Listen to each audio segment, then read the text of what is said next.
Hello my beautiful people, welcome back to my channel. For those that are new, my name is Nelly. A lot of us have got a lot of clutter in our homes as well as our hearts, up to the point that this clutter keeps piling up and piling up. Eventually there's no room left for it. We carry this clutter for years and we don't get to declutter. Look at the graveyards today. It's full of people, dead people that never got to declutter their lives. Today we're going to talk about spiritual minimalism because some people have asked me, what is spiritual minimalism anyway? Spiritual minimalism emphasizes on simplicity, mindfulness, and inner peace. It's removing those material things that you don't need by focusing on things that you really need, things that truly matter to you, such as spiritual growth, relationships, and personal growth. It's about living with intentions and focusing on things that bring you joy, while letting go on things that don't bring you joy. You find yourself obsessing about difficult decisions, whether to let go or just keep it for just in case.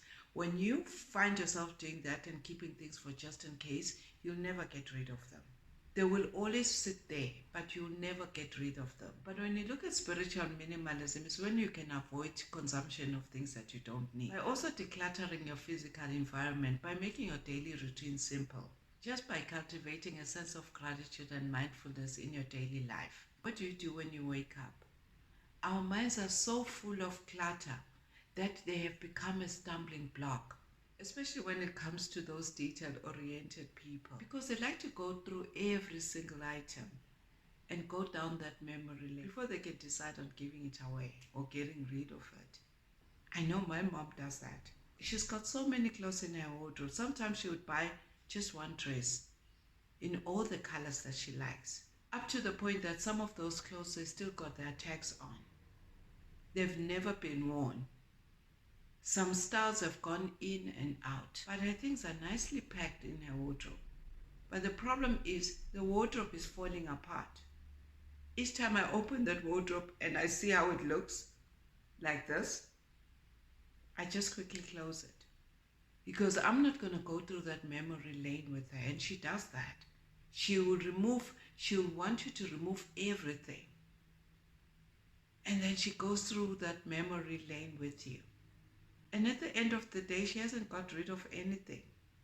Everything goes back to where it was and packed the way it was.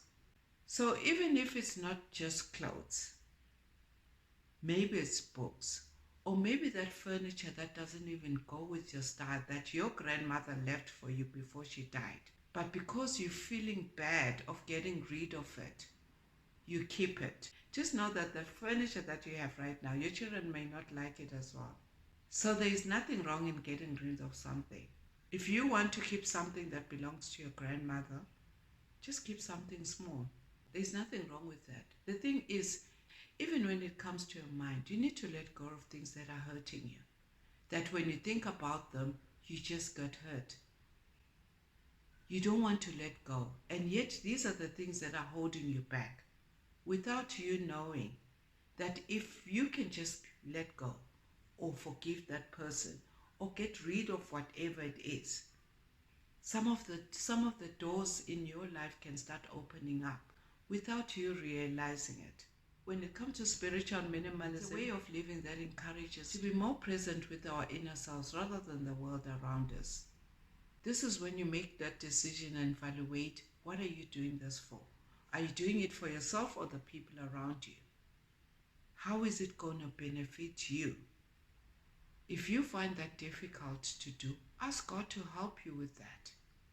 Because He can declutter those things in your heart that you find it difficult to let go. Ask God to help you where you need to change.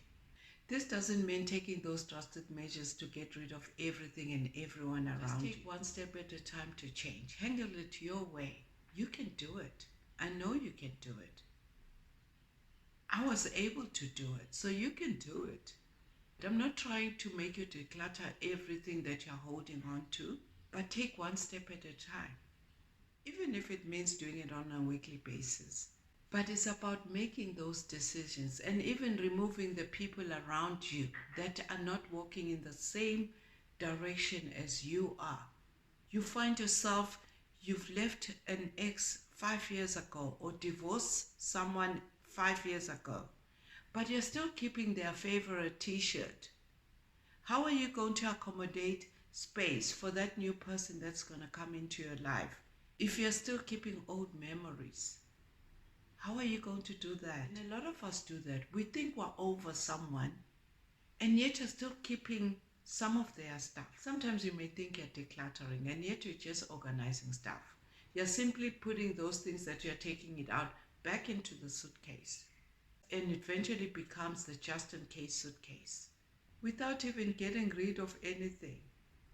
One thing about spiritual minimalism is it makes you see things from a different perspective, because your mind is clutter-free, and the space that you're living in as well.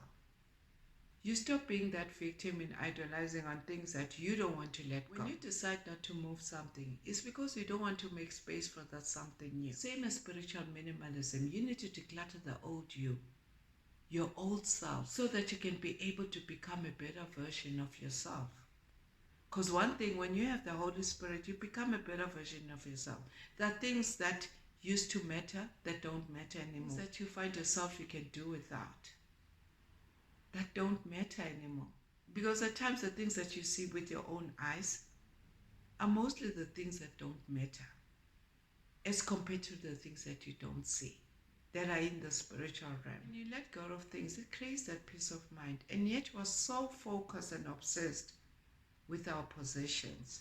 Having possessions is good. It feels good buying things that you like. But if you're going to buy things that you like, and you end up not using it, and it sits there and it collects dust, it's now clutter. It's like hanging around with people that you're not equally yoked with. You need to minimize those people that are not going to walk spiritually with you. It's just simple as that. Thank you for listening, and see you in the next video. God bless you.